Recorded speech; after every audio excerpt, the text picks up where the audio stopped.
Nationwide Primetime is coming up October 27th through the 29th, and you actually texted me what I find to be very good news. Oh, it's huge news. Yeah, we got a text from Nationwide, and they've got their big Primetime event coming up. And Kinsley, after they do their big buying thing, the Palooza, right? So then they come out of that, and then they have a keynote. And last time it was Mike Massimino, who was an astronaut. Guess who it is this time? I'm going to go with you and I. You and me. Dos Marcos.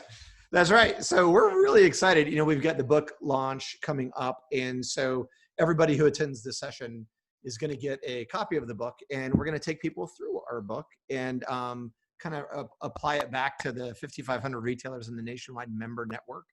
And what's really cool about it for you and I is that it's not just about mattress and furniture retail. What we were going to talk about in the book applies to anyone in retail anywhere. So appliance guys, home theater guys, it's going to work for them too. So I'm fired up. How about you? We don't even know what we're going to do. Yeah. Yet, well, we've been trading ideas and really, I think, you know, the economy is pushing into a place where experiences matter, and the experiences at retail are certainly changing. But how can you help your customers truly transform their lives? And I think that's what we're going to be pushing to. So really excited. Make sure if you're a Nationwide member, sign up. It's free for all members. Go to nationwideprimetime.com to get registered, and we will see you there. So normally, right here at the beginning of the show, we also talk about our fantastic sponsor, Podium. Yeah, sure. So the cool thing is today we have Brad Parker on the show, and we're going to get to who Brad is and more of Brad's backstory. Everything from him kicking down doors and wearing cut suits to his time as CEO of a chain of Lazy Boy furniture galleries in Portland, Oregon. We're going to get to all that. Well, you know what's great is that Brad's middle name happens to be Podium. So Bradley Podium Parker. That's it. So Brad, I do love Podium. You are the founding member of Door Counts as well. Door Counts, another one of our fantastic sponsors, and we love you guys, and it's been great to partner up with you. And then it was even more great for us when we found out that Door Counts integrates with Podium. So Door Counts, of course, allows you to do so many things with counting traffic and hooking it up to a CRM and a salesperson and making sure your customers are taken care of and you have somebody accountable to them. But then there's that moment whenever somebody walks out of your store, you want to get a store review or maybe even a product review later on. And you guys at Door Counts integrate with Podium. Talk about that. Well, we love Podium. Having that third-party endorsement by Google reviews and all that is magic for business. And the cool thing about the integration is having an awesome review system is one thing, but then relying on people to remember to do it is a whole nother matter. And the cool thing about that integration is that with Door Counts, you process an opportunity and you're done with it, but then there's that prompting and that reminder and that integration with Podium that when you close out that opportunity, then you also can initiate the review, and it's all seamless. So people don't have to remember, oh gosh, I forgot to text the customer and send out the invite and all that. And with that integration, it's just a natural conclusion of a good standard, interaction with the customer. Yeah, you don't have to think about it, especially whenever you have the Door Count system, and it's gonna, you can automate some of those things, and you can have it attached to the customer, and you can know what that customer did in relation to that review. And we love pushing people over to podium.com/DOS, DOS. If you're a Dos Marcos listener, you can get 10% off, and you can try the Essentials package totally free. Go to podium.com/DOS. And thank you very much, Brad. You're welcome. So we are on the show today, Brad Parker, the founding partner of Door Counts and the CEO of, Brad, is it 6 Lazy Boy furniture galleries in the Portland, Oregon area? Is that number correct? It is 6. Yeah, there's 4 in Portland, 1 in Salem, and 1 in Eugene. And so we got hooked up through kind of the Dos Marcos world, our little sleep ecosystem. And one of the things that we always talk about on the show is we like to curate ideas and technology processes that are cool. Whatever it is we can curate that's cool, we want to do it. And so when we found out about Door Counts, we were just sold, and we obviously align. And so we want to talk about some of that stuff, but I think a better place to start is going to be, how do you commute to work? How do I that's a trick question. Well, most of the time I drive, but whenever possible, I do ride an electric skateboard and an electric bike. Atta boy. So is it a longboard? It's a big longboard, yep, and it's like surfing to work because there's a lot of industrial between my house and my office. It's like 2.5 miles, and there's never any cars, so I just get a kind of snowboard to work or surf to work, however you want to do it. It's got to feel And good. it has nothing to do with saving fuel or anything like that, although that's a great side benefit. It's about surfing to work, or snowboarding to work. It's just too fun. That's super. Tell me about the bike. Now, did I get the right information? Did you make the bike? I converted the bike. Yep, I did. It sounds really like, oh my gosh, really amazing. It's actually not that difficult. Just taking off the cranks and putting on a mid-drive motor and a little battery where the water bottle goes. But it's awesome. The thing just rips, and it's way more fun than I ever thought it would be. I just thought, well, I'm going to try it. I'm going to see if I can pull this thing off, and sure enough, it worked. Just saw an ad for a battery powered bike, and it looked like a normal bike, but the people are like, we're having a blast driving these things. They are so fun. It's way more fun than than you would think it is. It's way more fun. So we live right now in one of the bike capitals of the world, in Bentonville, Arkansas. And I know that makes us close cousins with Portland. A lot of people are into cycling. And so many people around here now have the pedal assist e-bike. And that means you have to pedal for the motor to actually kick in. But they're riding around town with smiles on their faces. If you have to go out to a mountain biking single track trail where you want to session it and it's a long slog back to the top, it's like having a ski lift underneath you. You can just go out and session these jump lines and just have a blast. People are having so much fun with it. It is a blast. I've done some electric mountain biking with my little sister. One of her patients, she's a nurse, owns Oregon e-bike, and they're in Hood River, and Hood River's adventure capital with the gorge and the windsurfing and kiteboarding and all that, but there's tons of mountain biking trails, and we had so much fun riding those things. It was just it's really cool. I thought there was one or two, and I just Googled it, and there's like the 12 best electric bikes. I'm like, I had no idea there was that many electric bikes. Oh, it's booming. So Brett, it's booming. We're so fired up, and I want to make it clear to having you on the show. You're a sponsor of the show, but that's really not why you're here. You're here because Kinsley and I really geek out on you and what you've created, because we're such fans of that in terms of our industry. Hi, Jonesy. We're such fans of what you guys are doing because of what it allows for retailers out there to do, which is to not fly blind, to navigate the course of their business with good intel and good data. Because if you don't have that, then you are flying blind and you're kind of guessing at different parts of your business. So we love what you do. So maybe you could start off kind of telling us, like, what was the origination? Like, how did this whole thing start for you? Well, for me, it was, I'm a data guy.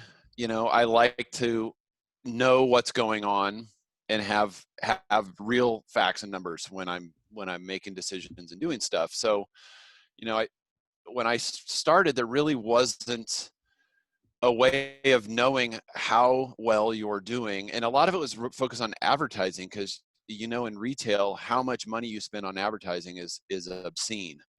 And it's worse now than it's ever been. And the first time I saw, oh, gee, we spend $50 per customer on advertising per sale, like, that can't be right. So that was originally what I was going for, was trying to understand how much I'm spending on advertising per customer. And of course, it evolves very quickly to how productive am I with how productive are the people that work for me, and how productive are they with the customers that are coming through the door? But I always dreamed of this idea that customers could be assigned automatically to the salespeople that worked in the store. And as much as I sought that as a solution, it didn't exist. And to my knowledge, Door Counts is the only system out that really attaches a relationship. You know, it physically attaches the salesperson with the customer as they come in. Let's go back in time a little bit though, and tell us the real origination story about the guy from Russia. The non-English speaking guy. Oh yeah. So, you know, I go into our Tualatin location, and this was at long before any recessions and housing bubble bursts and all that stuff. We actually had a part-time loadout person because we did loadouts at our stores this years ago. And Peter was hired by my manager in Tualatin. I went in there and I'm like, hey, who's this guy? Oh, this is Peter. We just hired him. He doesn't speak English, but he's learning, and you know, he's from Russia. I'm like, oh, okay. Turns out he was actually living from Ukraine, but I started to get to know this guy and find out very quickly he's a journeyman wallpaper hanger. I'm like, well, that's odd. My mom hung wallpaper, you know, in our stores, and so I'm like, well, there's a talent to that. Oh, by the way, he's a journeyman electrician. He was an electrician for 10 years before he came here, and he's a firefighter. And that's just a few of the things that I learned when I first met him. And so, you know, fast forward 90 days, I think it was about 90 days, he's speaking fluent English. And I really liked him. I started to really develop a relationship with this guy. Just, he's very interesting. A lot of people aren't who they appear. So a guy doing loadouts is not someone that most people would give the time of day, but this is a super bright guy, very interesting guy, and a warm, nice guy. Really liked him. So tell him about this dilemma, trying to figure out our traffic counts. And he goes to Grainger, which is, you know, an industrial supply place, and he buys an infrared eye, a little digital display counter thing, some sort of solenoids, and I don't know what all. But he has this box of stuff. He goes, I build you counter. I build you signals. I build you beams. I'm like, whatever, go for it. See what you can do. So I come back about a week later, and he's literally cut a hole in the crown molding of the store and embedded this little digital readout. It's lit. It's lit up display. He's got these beams on the door, and he's just putting his finger between the doors, and the little things going click, click, click, click, click. He's got no blueprints, no plans. There's no, I'm going to buy a door counter and install it. He built it from scratch. And kind of that was the first time we started, you know, effectively counting traffic in the mid 90s.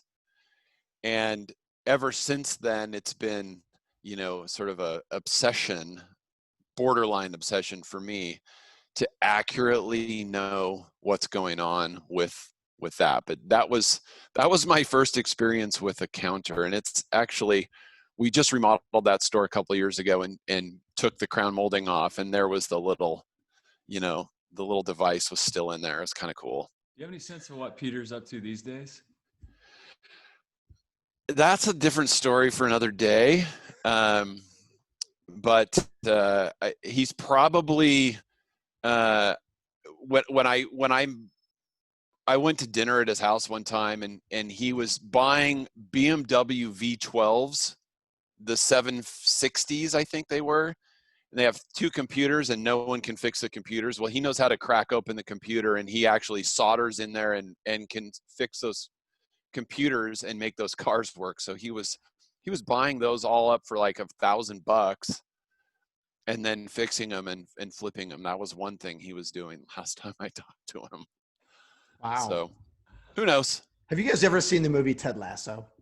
It's on Apple show. TV. I told you you told about me it. about that's okay. Yeah. You know what this story reminds me of? Nathan.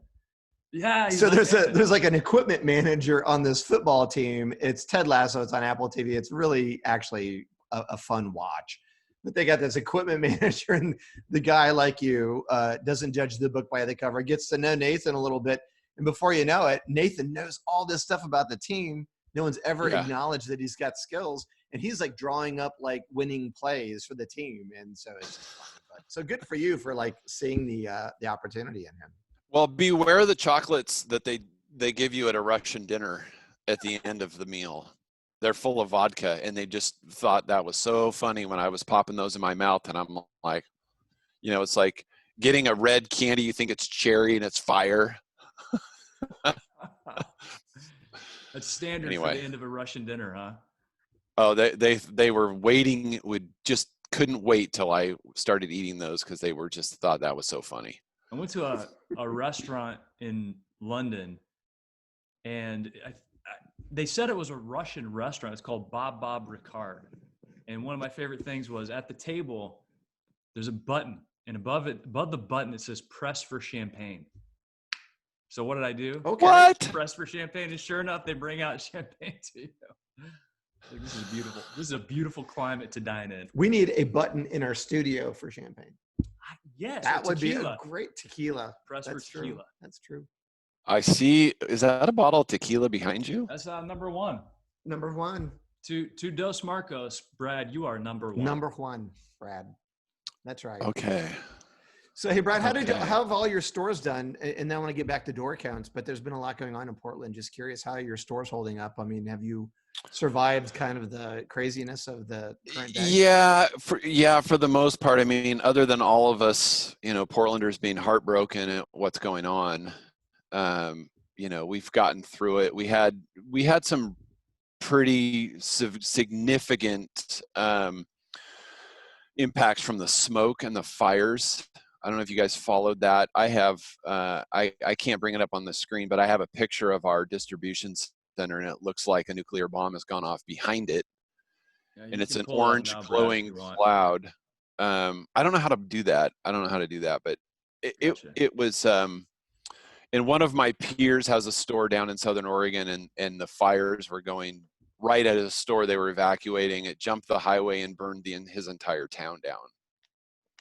Now, was that the Right on Alameda I-5. Drive fire? It was, yeah, the Alameda fire down in Medford, and it was it burned up the town of Phoenix, which is where their store was. It's just heartbreaking.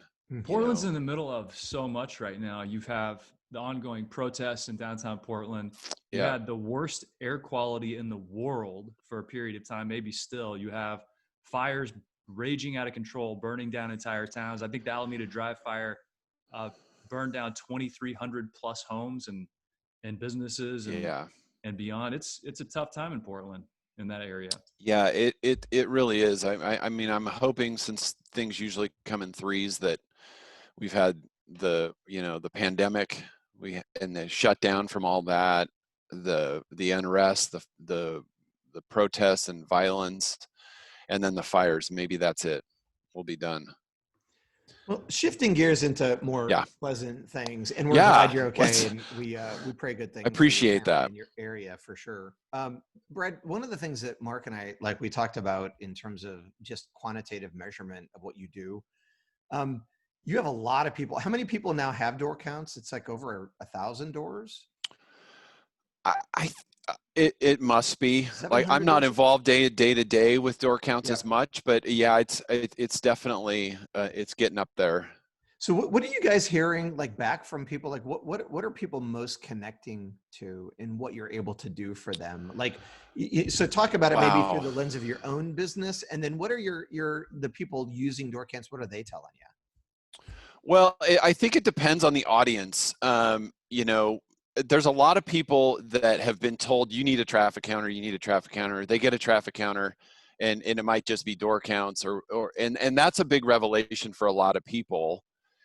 And as you go down, up the level of sophistication of the retailer, you will get a very different answer. Because there is some sophistication built into door counts that we don't even talk about. I can't even bring it up with people because it's so far over their head they wouldn't know what to do with it. And it's even it was built in early on, and I'll kind of cover that. But so having a sense of productivity is a huge aha moment for lots of people, like a real sense of their closing rate. And that, hands down, it's a first time in their business history that they have it when they get our system and they start measuring close rate, because it is accurate. And it is probably the first time any company is going to experience a true accurate close rate, if they're, operating the system fully to its capacity. Then again, you move up the scale of sophistication. There are those that are really good at getting close to that number. And so for them, the CRM and follow-up becomes the crux of it. And for me, that's where the magic is in our organization, because we have a lot of tools built into that system where you can create events, you can create weather and create rain out of nothing. And that comes from taking non-buyers, prospects that have been put in, and when you can track the amount of information gathered from a non-buying visitor and shopper, that to me is as valuable as understanding how effectively people are selling. Because if you can get a name, an address, a phone number, and an email address from a person that you've just met, that's done with trust. People don't give away that information to anybody unless they trust them and feel like their best interests are served. So door counts will allow a retailer to track how effective their people are at gathering that information. We call it prospecting. So because we've learned over time that people are in the market for home furnishings and bedding and all that, bedding for way less time than furniture, but it's about 10 days to 3 weeks, and then they're out of the market. And if they don't buy something, they won't buy anything. It's really strange. So within that time window, door counts lets you pull those prospects together, create an event, send the information back to the salespeople to do a true RSVP follow-up, have a private event, and generate a Saturday level amount of volume on a weekday with no impact before or after on regular business. Somebody who's sophisticated will say, that's priceless. And I know door counts customers that early on said that ability is what saved their companies from going under. So you keep going up the scale. Something you guys may not know is that there's a level of sophistication that can be activated in door counts that lets the salesperson tell themselves or their manager how far in the sale process did they get before they didn't close the customer. So now you have real-time coaching information.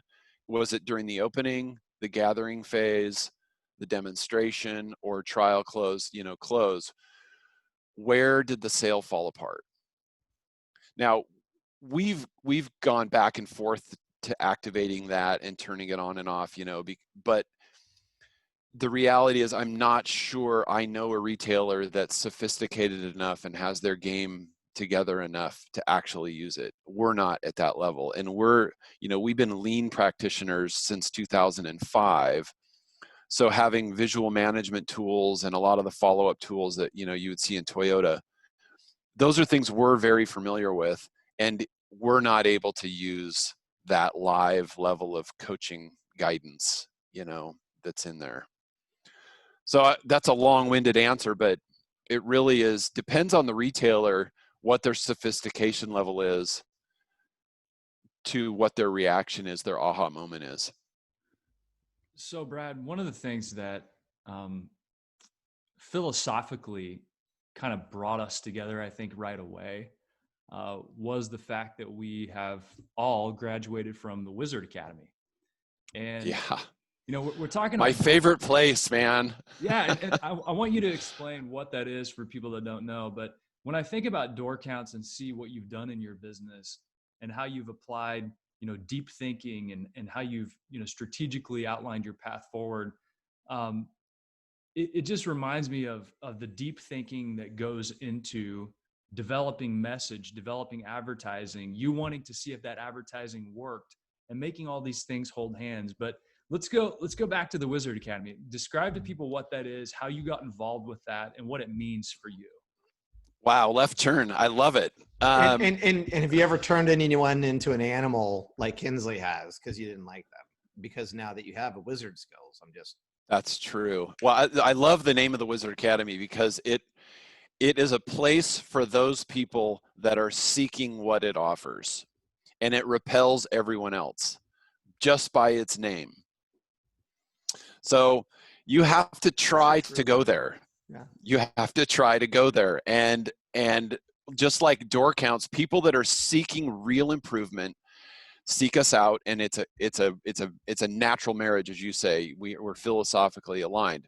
The Wizard Academy is like, it's like being invited to a think tank. And for people that like to understand how things work and how to do better and learn and be around smarter people than themselves, a think tank is like, really, I get to go? They're going to let me go to this thing? That's how I felt when I went there. And Roy Williams has a long history in Portland from the Portland Area Radio Council, and I saw him. He came to Portland, and this was early on when his articles and his writings were not yet formulated into his book, which was a huge, New York Times bestseller, The Secret, it was Magical World's book on, his advertising strategies and so forth, and how to do it yourself. So when I met Roy and saw him, I mean, I consider him a mentor. He probably doesn't consider me a pupil. He might not remember me, but he's one person. Like, who are your mentors? I would list him. I have another mentor from Jamaica, who's an unbelievable business guy. But Roy's someone who's a very deep thinker, and he's really focused on the little guy. He doesn't like corporate America, and he doesn't like middle management, butt covering kind of activities. He wants real, authentic results and activity and creativity from people. So when I learned about the Wizard Academy and read his first book, I was just like, I gotta know more. I gotta go to this. I gotta go down there and check it out. And it took me a long time to kind of get the nerve to go. And it was a game changer. Understanding how the brain works is really what they teach. And then understanding how information goes into your brain.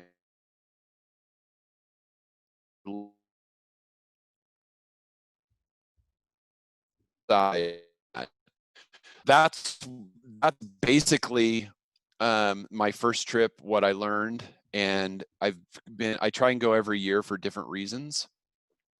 Ryan Deiss, who started the Digital Marketer, he's on the board.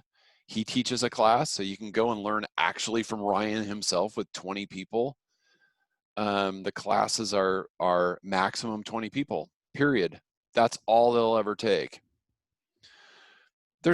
And you're there with like-minded people that want to learn and want to grow and want to stretch. So for me, that's kind of things. So I don't know if that helps explain it.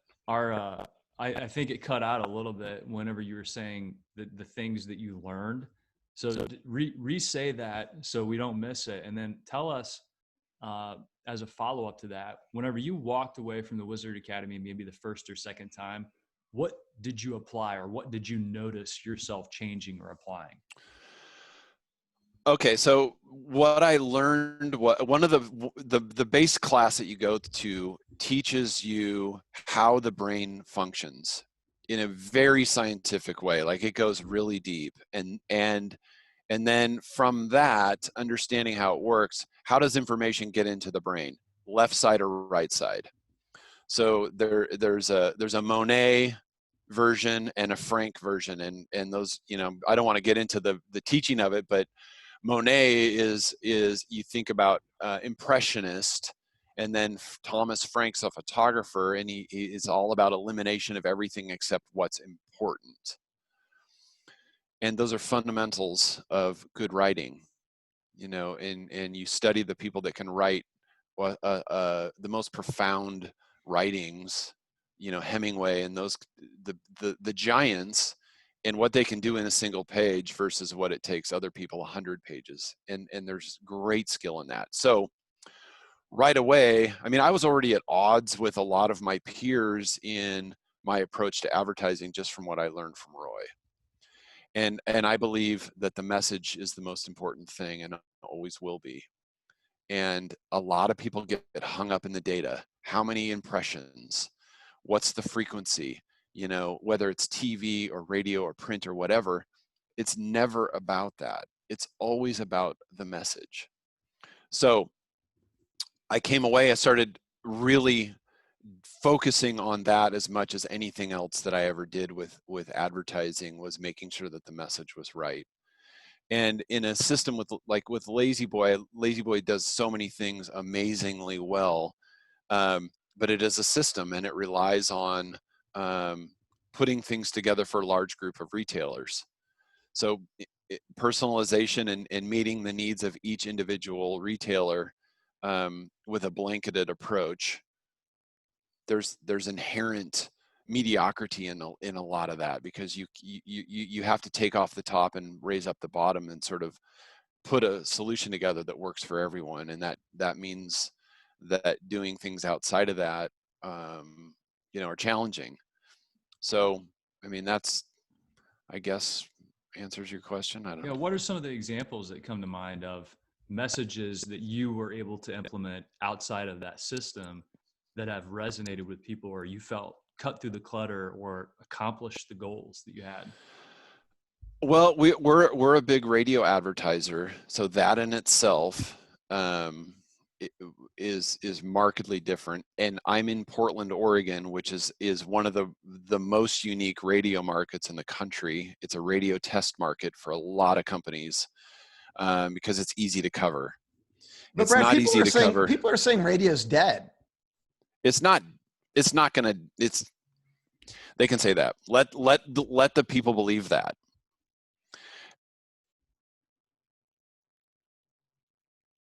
Cuts through and provides to the listener, and then you hear back over and over again, like 50 times from people. Oh, I heard that. That was amazing.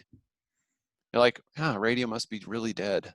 I also think about one of the principles I learned at the Wizard Academy in terms of message being most important, was this idea of people making buying decisions not in a vacuum.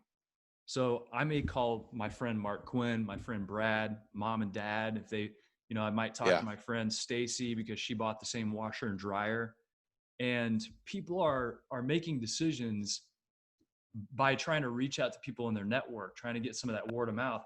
Well, that means everybody in your ecosystem can become influenced with whatever medium they choose to consume. And a lot of people are consuming lots of different types of media. So the message that cuts through is going to matter and is going to be the most important thing. Well, the big takeaway for me was like how efficient the human brain is at excluding everything that's irrelevant. And that is a survival skill that is tuned to the most intense level of any creature on earth. Is like you can ignore everything that's not relevant to what you're doing to survive. And in modern society, that means I can ignore every ad that speaks ad speak because it's irrelevant to me. When as soon as you hear ad speak, you can immediately, your brain goes, don't need to listen to this. So our mission has been just to get people to like us. If somebody's not in the furniture market, nothing in their life is saying, we need to go buy new furniture right now.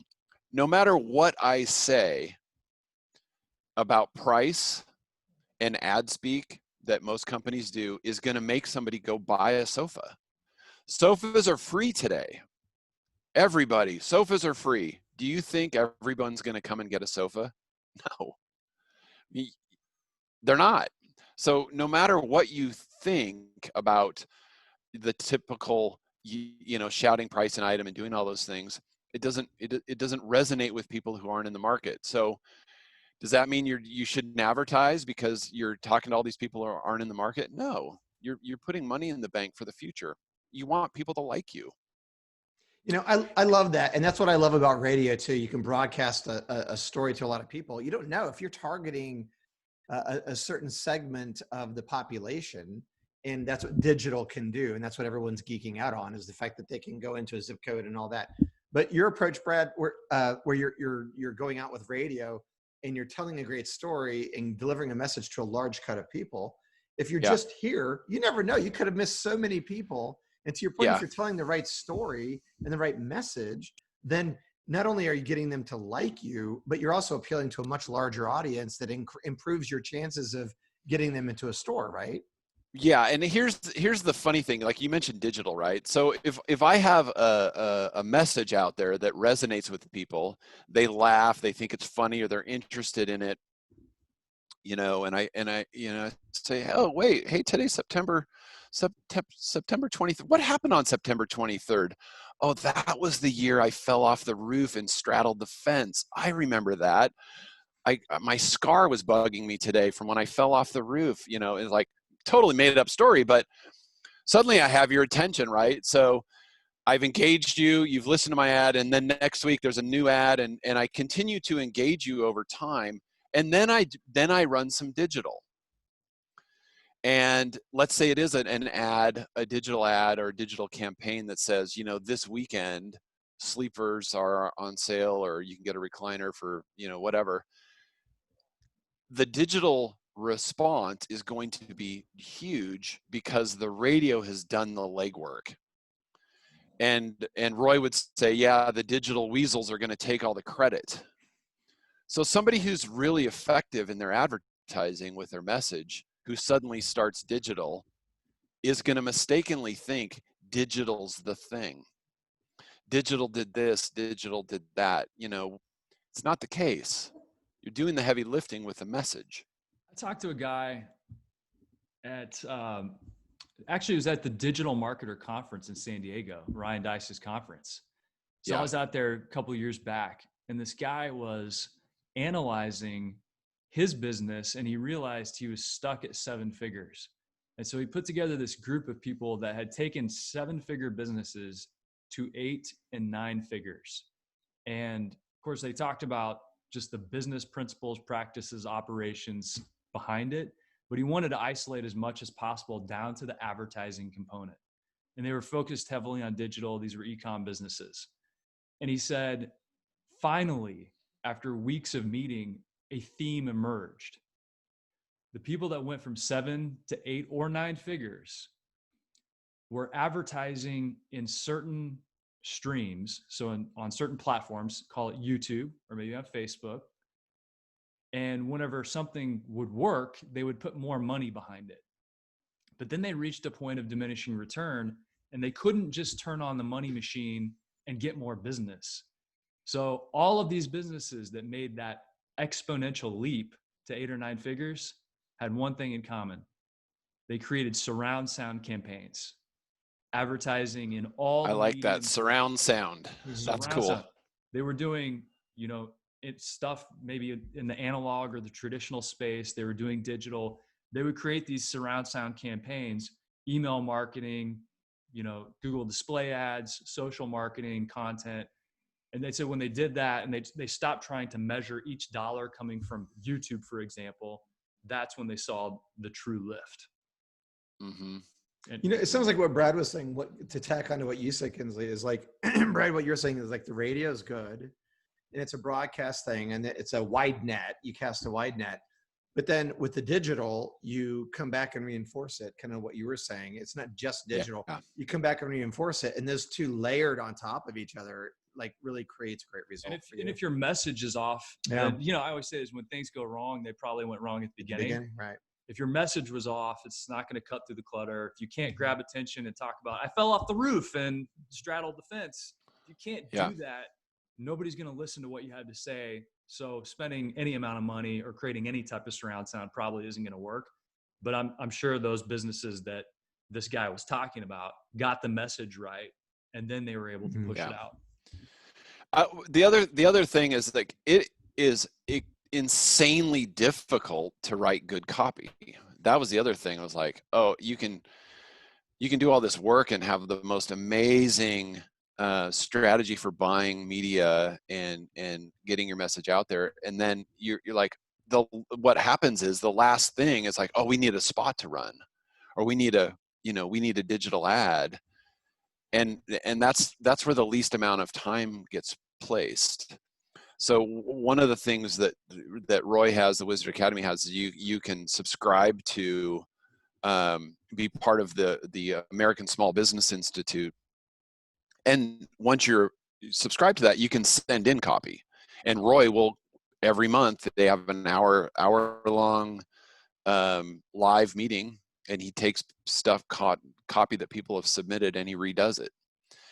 And you look at it, it's like having, remember in Back to School when Rodney Dangerfield had Kurt Vonnegut as his tutor, his writing tutor. And you're like, how can somebody take these words and make them so much better and work better? And it's just, that just becomes a pursuit that it never stops yielding good fruit. You know, the better you are at writing, if you work on that and continue to work on that, it never stops giving. And the best thing that was a huge thing. Yeah, the best thing you can get from your audience is a reaction. I remember I told you about this. I may have mentioned it on the show, but I wrote an ad for Englander that went in Sleep Retailer. And it simply said, it was great sex or great sleep. Either way, Englander's the answer. And there was a little more to it than that. And I got a phone call from a retailer that did not sell our product in New Hampshire that said it was incredibly offensive and we should be ashamed of ourselves. And then a couple weeks after that, I got an email from a friend of mine, Robin Azevedo McCroskey in San Francisco, who said, it's brilliant. I love this ad. It reminds me of something we did in the past. So it was an ad that actually got a reaction. And I think so many people are scared of those reactions, good or bad, but the middle is death. You would rather have love and hate reactions to your message. Well, that funny you mentioned that. Years ago, I hired a studio in Seattle to make two spots. And I hired one of the best writers I know. This guy was in Portland, and he's a genius. He's on the spectrum. You know, he's just one of those incredibly talented guys.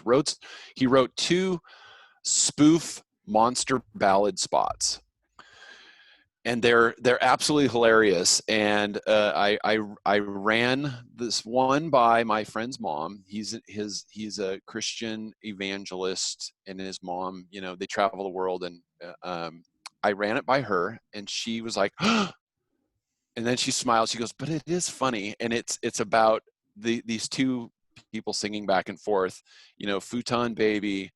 And she says, "It's so ugly." And he says, "But it was my brothers, fraternity brothers." And she says, "Who calls the shots now?" It goes back and forth. And then it says, "It's Lazy Boy or you're cut off."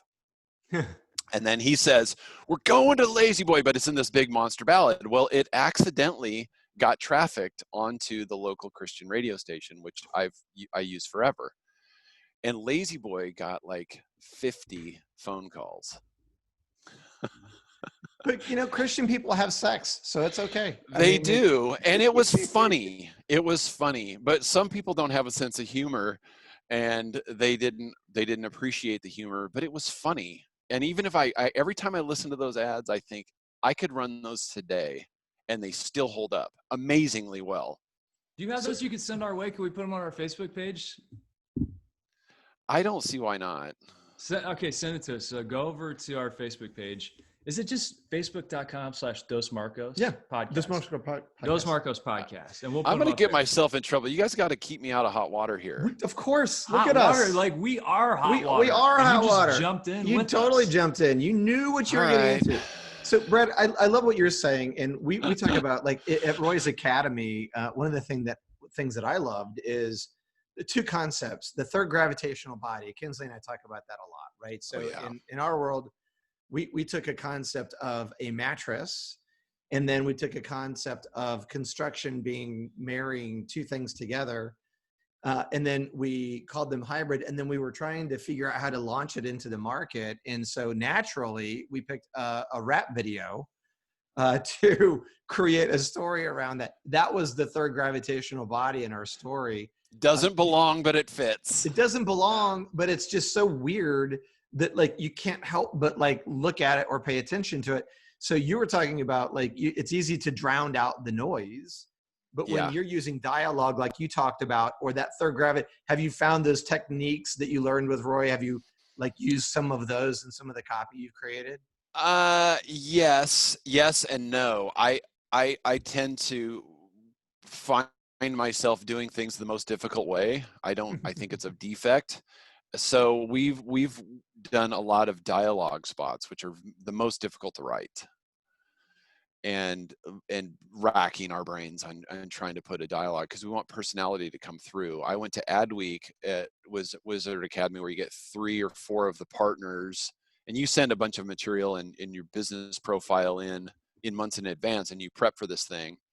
And there's only 10 people there, and it's I think it was 4 partners per client per business. And then they spend like 5 hours with you analyzing all aspects of your business, not just advertising. And the fact that we're a lean practitioner, and our culture and how we conduct our business with, respect for the individual.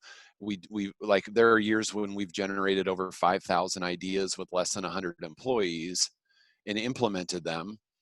That story was like critical for them to be told. And I'm like, I don't, how do you tell that? I'm like, well, that's the thing. You have to be in your ads. You have to voice your ads. You have to include some of those elements.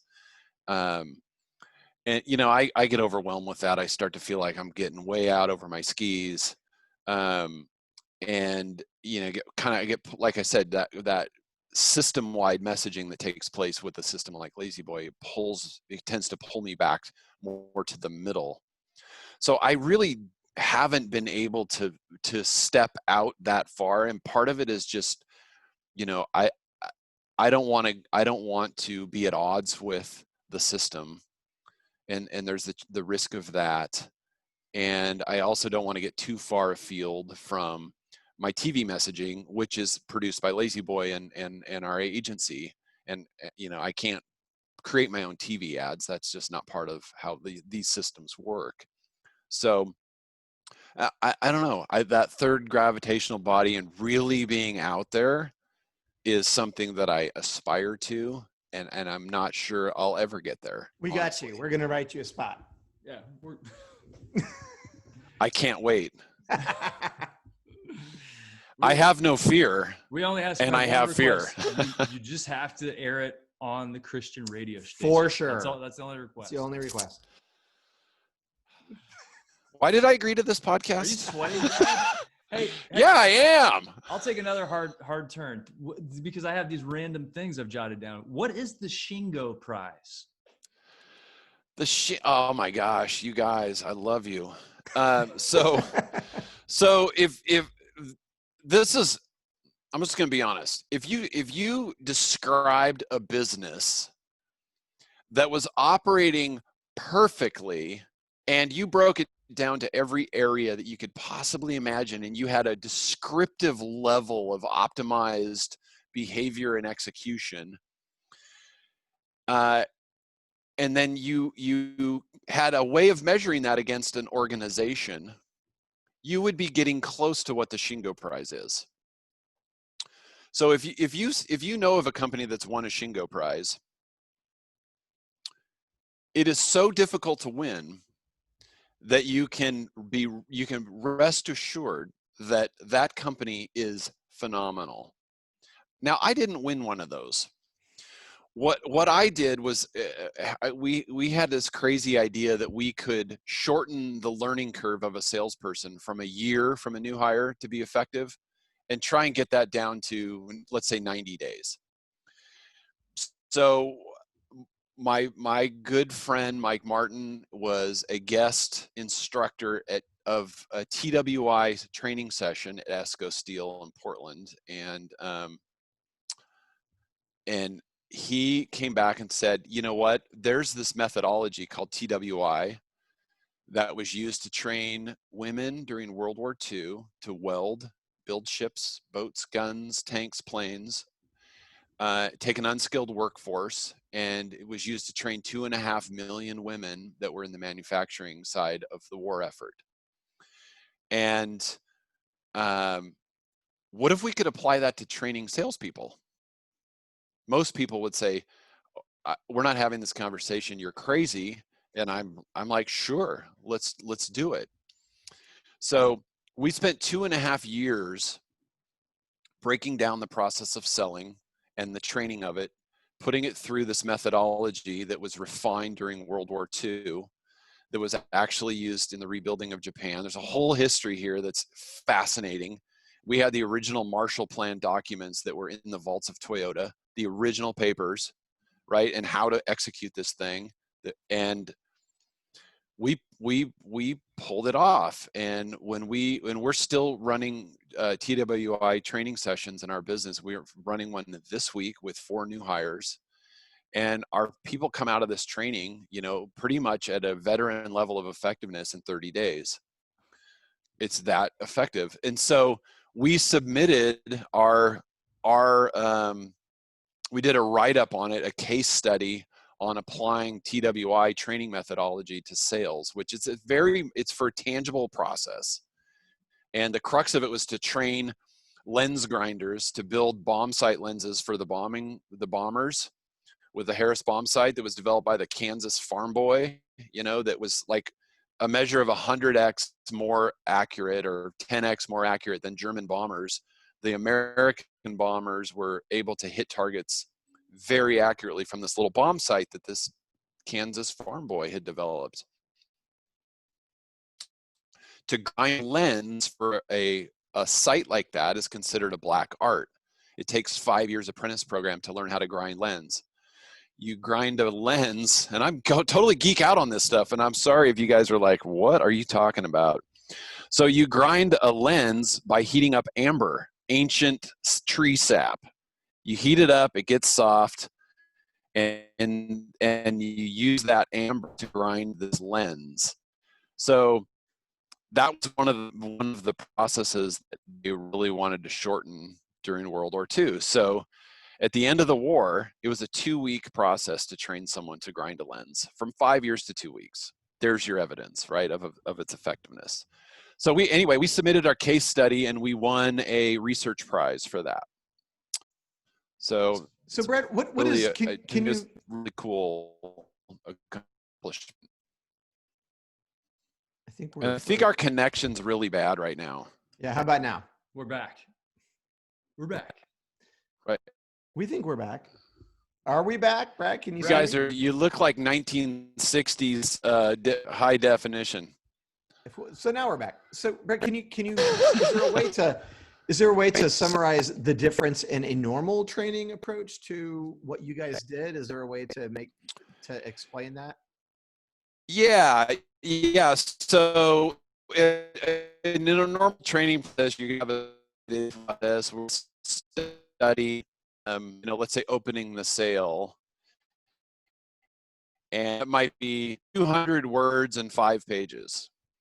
In the TWI training methodology, it might be 40 words, and it's a very basic process that's proven. It's so proven, it's used by hundreds of companies now worldwide. There's a TWI training society. There's conferences for it, and it's basically it's learned by teaching. So when you I might even have some notes on this here. So let me find this really quick.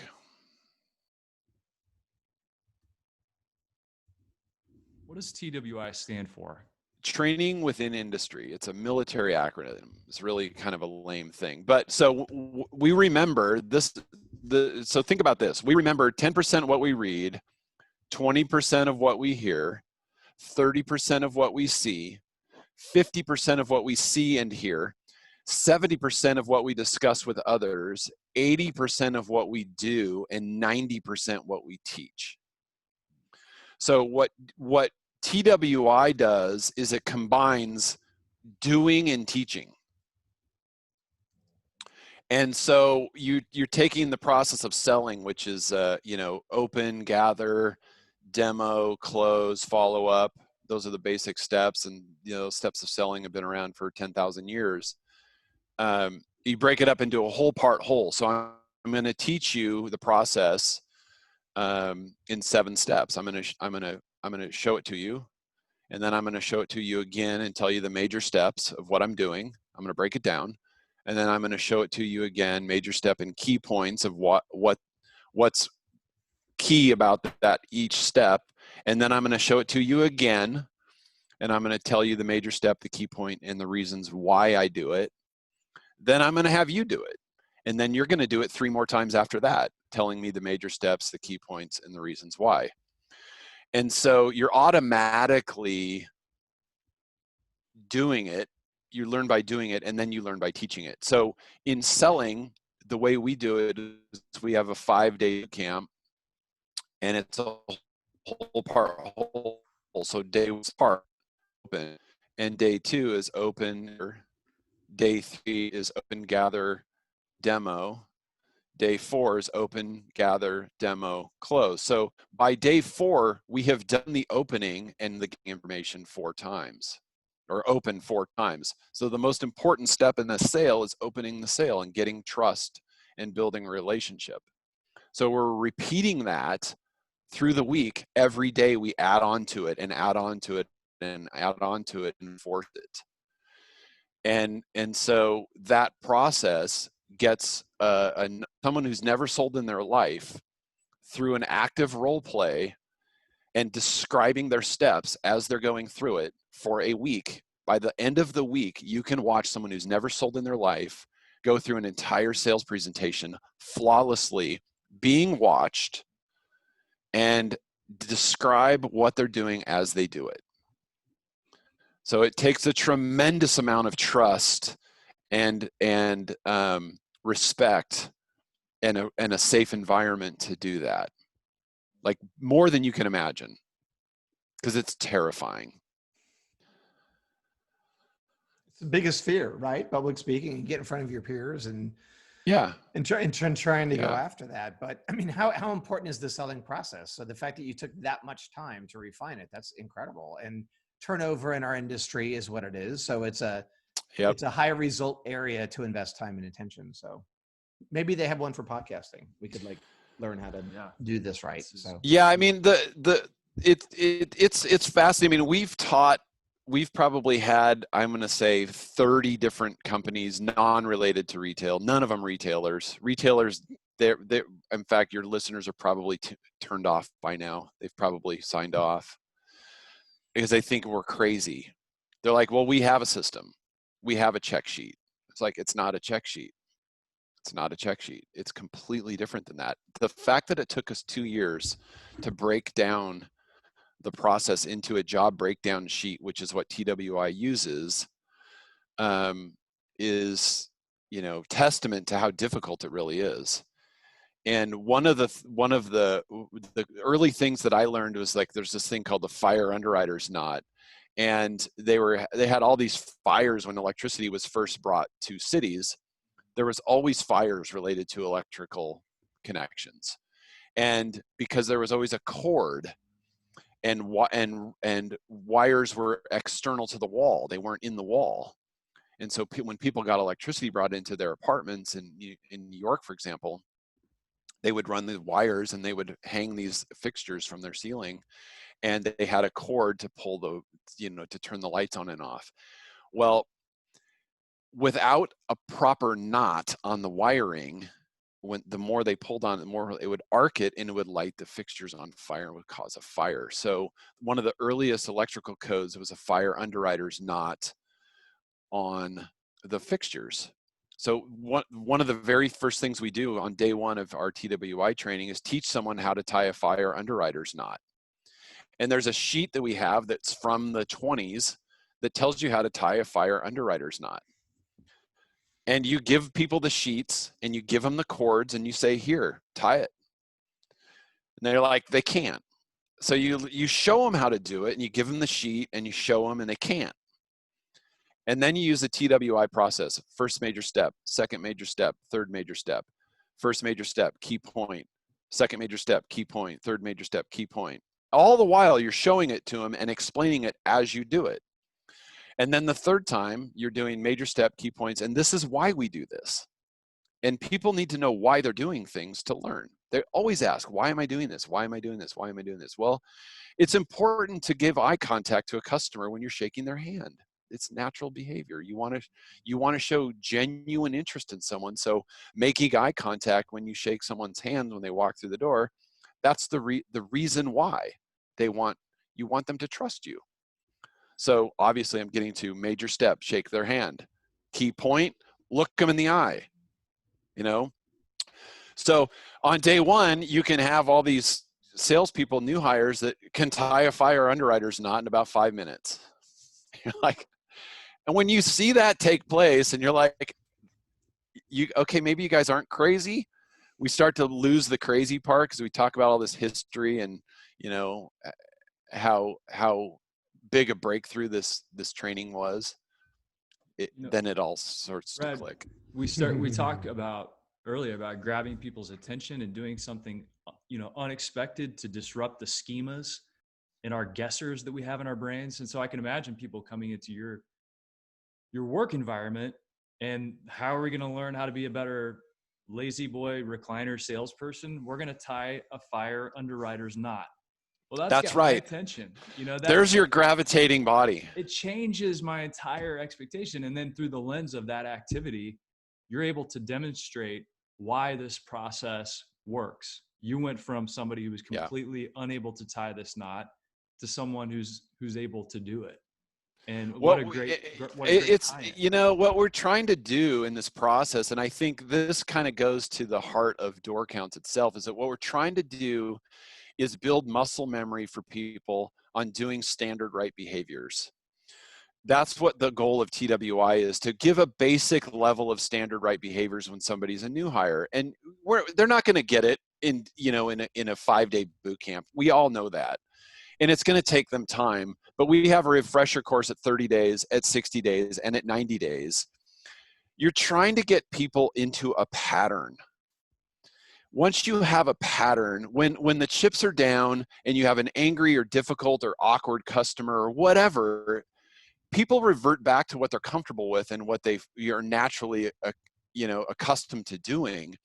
And if we're able to build in a pattern and a basic behavior set that they can fall back to, and it might not be cemented in and be total muscle memory, but it's like in tennis. If you have a natural backhand cross-court shot, every time the ball goes over to your left side, you're going to do a backhand cross-court shot. It's going to become natural. So you're trying to build those skills in there that are natural. So taking the guesswork out of it and having that pattern, it's like giving salespeople the ability to go bowling with the guardrails on. But you're talking about Toyota, right? And quality over time, and that's it too. It's like process that is repeatable so you can get the same type of outcome, right? Right. So until you've equipped a person to be able to see, that's one of the principles of lean, is being able to see. I want to see waste for what it is. In a selling process, waste is words. You're saying too much, you're saying too little, you're having to repeat steps. Whatever you're trying to accomplish with a customer, you want to eliminate waste. So defining waste for what it is and giving people the ability to see is crucial. So I think it's unfair to put somebody out into a sale and they haven't been trained and they're not equipped. So then when you take door counts and now you're getting the salespeople, and this is where I think people get it wrong, equips the actual sale of the tools. So the post. If I'm a student and I look at my productivity every day in comparison to my peers' self, and last year and yesterday and last week and everything else, I don't believe people want to fail. I think they want to succeed. They want to do better than they did yesterday, and they wanted more money. So what Dorks does is standard right selling behaviors and gives people the ability to see how are they doing with those things relative to every single customer coming through the door. And at that point, they're now, like I said early, maybe before we started the show, you want a system that's self-healing and self-correcting. And when a fully trained salesperson now has accurate data on how well they're doing with a customer, how well they're following the pattern, are they including all the sale? Those are all reflective in their close rate and their average sale. You've just given them the tools to self-improve. And if you have a lean culture, peer-to-peer coaching and respect for the individual, using scientific thinking, focusing on process, not people, you start to get this improvement culture to build in an organization based on sales and people that frankly is not known for that. Retail salespeople are not known for helping each other make more money. They want to make more money for themselves. And so there's a lot of, you said the Wizard Academy kind of is for people trying to think about advertising different. I think Door Counts has been an outlet for us to apply a different way of thinking about retail. And I believe giving it the respect it deserves, giving salespeople the respect they deserve. It's hard. It's really hard. So anyway, a little bit of a bunny trail there for you. Well, I love how you think about things, and we talk about Roy Williams and some of the teachings from the Wizard Academy. It goes back to find something that inspires you and deconstruct it. And whether you're talking about deconstructing a message or an advertisement, deconstructing a sales process, picking your business apart in such a way that you end up winning the Shingo Prize for research. You clearly are very good at that. Picking it apart, deconstructing it, figuring out what makes it work or what makes it not work. That's very nice. I think one of I would say one of the only things I'm good at is that convincing people that things are easier than they are. Otherwise, that, getting people to do things they wouldn't normally do. I think that's where maybe my skills are. I don't know how to do all that stuff. All I know is I can convince people that they can do it, and then they do it. I'm like, see, it wasn't that hard. And they're like, you're an idiot. That was impossible. It took us 2 years. Why did you make us do that? And they're like, oh, I see. This is really cool. This works amazing. TWI is amazing. I thought it was stupid. It's not. It's cool.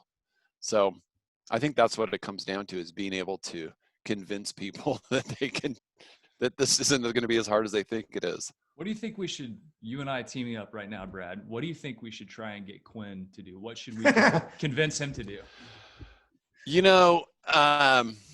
See that bottle behind you? Sold. So I see a chicken, a bottle of tequila. I don't see a spray bottle. Maybe there's something there. I don't know. You know what? He talks me into stuff all the time, Brad. Listen, we said it at the beginning, and this isn't blowing smoke. We love what you do. Your approach to your own business, as well as what you've created with Door Counts, is incredibly cool, and it's a great tool. And there's a lot. And you said earlier, I think I've tuned your audience out a couple of times. Actually, you're in the right spot for this conversation, because our audience tunes into this show because they want to get better. They want to grow. Yeah. They want to learn. They want to be the best version of themselves and for their business.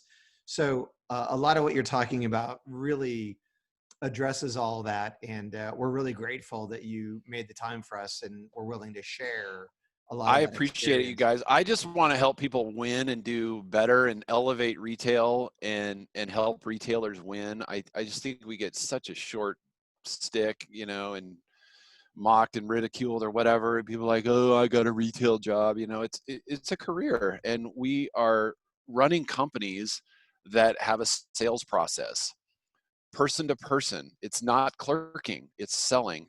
And I think it's a great career. And if we can help retailers win and do better, then I'm super happy about that. I just think that's awesome. And I love that you guys are putting the attention on an industry that doesn't have anybody putting in it, ruining anything. I just don't think that's the case. I just don't. So I appreciate that. Well, it reminds me of something that we had a conversation with a guy named Brian Morgan, who's going to be on the show coming up here in the next few weeks. And he said, look, when people come in to buy furniture or mattresses from his store in Austin, most of the time they're going through something. They're moving into a new home. Yeah. They got divorced. Yep. They got married.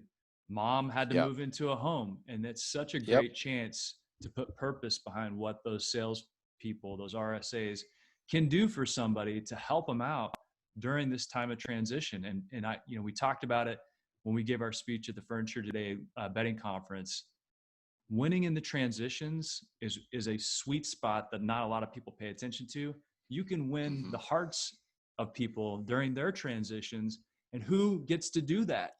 Retail does, because they're going through something. There's a transition happening, and we can be part of that in a positive way. And we're getting invited into people's most crucial part of their life. We're affecting where they live. It's not a car. It's not a wedding ring. It's none of those things. It's their life. And I cover this for like an hour in orientation with new hires, which I do with every single one, is like, hey, this purchase happens about every 7 years.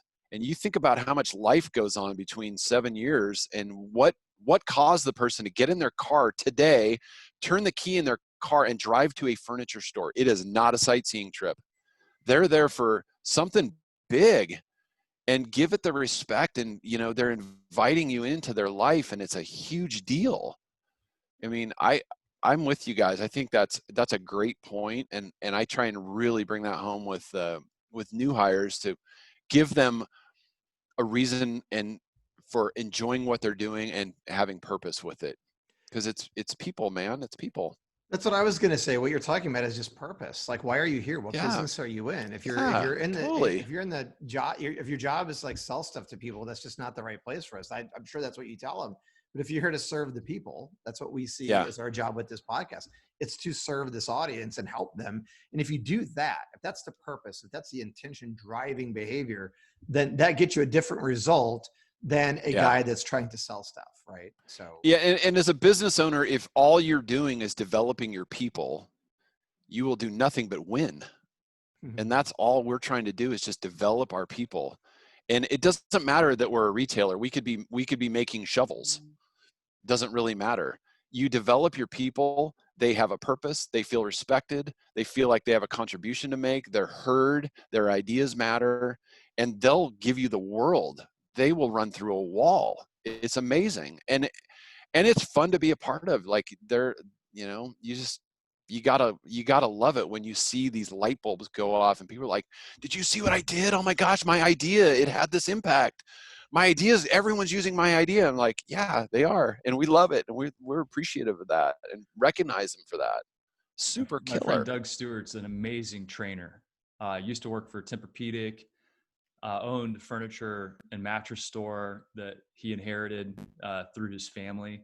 And now he's just involved in training. And he said one of the biggest hurdles that he has to go through is a lot of people say, what if I invest all this money and this time into my people and they leave? And he says, what if they stay? What if you don't? What if they stay? What if you don't? And what if they stay? That's exactly right. What if they stay? Yes, they leave. Totally. Well, Brad, it's been great having you on the show. I have one more question. I have one more question since I try to tie it back to, we do a lot in mattress business and sleep and that entire space. So I have to ask you, La-Z-Boy, obviously known for recliners. How many people do you estimate? Hang on 1 second. We may be frozen. Are we frozen again? Oh, we're back. I think we froze up. I think Brad was napping, actually. You guys are a little bit frozen. You just nodded off. I was saying, La-Z-Boy is known for recliners. And I'm wondering, in your estimation, how many people do you think sleep in their recliners every night? Oh,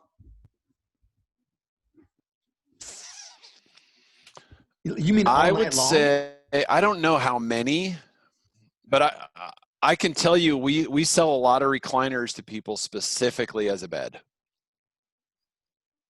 It's pretty common. Did you say you sell them and the people come in knowing that that's going to be their primary place to sleep? Oh yeah, absolutely. It happens every day. Did you know that? I just, it was a question that came to mind because I'm like, yeah, I know people kick back and sleep in the recliners. And, you know, at one point, Lazy Boy actually owned the Englander brand in the US. And so I was thinking about the connection back to sleep. And I'm like, wow, I know people that have slept in recliners. And I thought, how common is it? You know, I was friendly with Doug. I can't think the CMO at Lazy Boy. Do you recall his last name? Doug Collier. Great guy. And I got no good discussion with him about it one time. Yeah. And so I think of a recliner is a great place to nap. I think there's a ton, if they're not sleeping all night, how many people take naps? If you ask that question, I mean, it's like so huge. And so I always wondered why they didn't like talk more about that part of the use of that chair. I thought it was a huge miss because everyone loves to nap. It's the football game. It's your little spot to go Lazy for that Sunday. Lazy Sunday. Yeah. And they never really called that part out. So maybe there's an opportunity, right?